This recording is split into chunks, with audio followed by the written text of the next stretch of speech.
Lower tank బండ్లోని doctor BR Ambedkar Bhavan ప్రాంగణంలో అత్యాధునిక సౌకర్యాలతో అంబేద్కర్ నాలెడ్జ్ సెంటర్ను ఏర్పాటు చేసేందుకు రాష్ట్ర ప్రభుత్వం కృషి చేస్తోందని డిప్యూటీ సీఎం మల్లు బట్టి విక్రమార్క తెలిపారు. ఈ ప్రాజెక్టు కోసం ప్రభుత్వం 110 కోట్లు కేటాయించగా అందులో తొలి విడతగా 50 కోట్లు విడుదల చేసినట్లు వెల్లడించారు.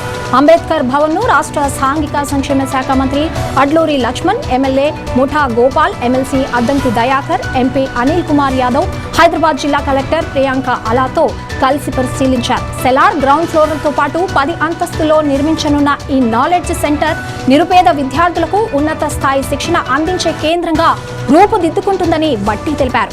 సామాజికంగా వెనుకబడిన వర్గాల విద్య, ఉపాధి అవకాశాలు విస్తరణకు ఈ కేంద్రాలు దోహదపడతాయని అన్నారు.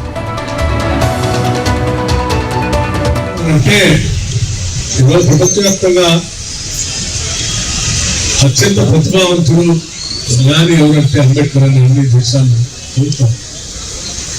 అటువంటి జ్ఞానం పొందాలనుకున్నటువంటి వాళ్ళు ఎవరు వచ్చినా వాళ్ళకి కావాల్సిన వ్యవస్థ ఇక్కడ అందుబాటులో ఉంది.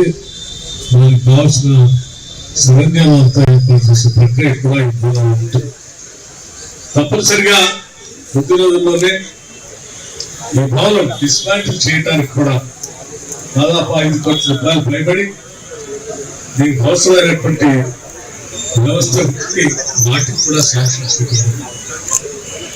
లక్ష్మణ్ గారి నాయకత్వంలో త్వరితగతిన వడివడిగా ఈ పనులు మొదలవుతాయని, వారి ఆధ్వర్యంలో వెల్ఫేర్ శాఖ ద్వారా ఈ ప్రభుత్వం పూర్తి స్థాయిలో కావాల్సిన నిధులు కేటాయించడమే కాదు, ఈ సంవత్సరం వారు వెంటనే ఖర్చు పెట్టడానికి 110 కోట్లు 50 కోట్లు కూడా కేటాయించారు.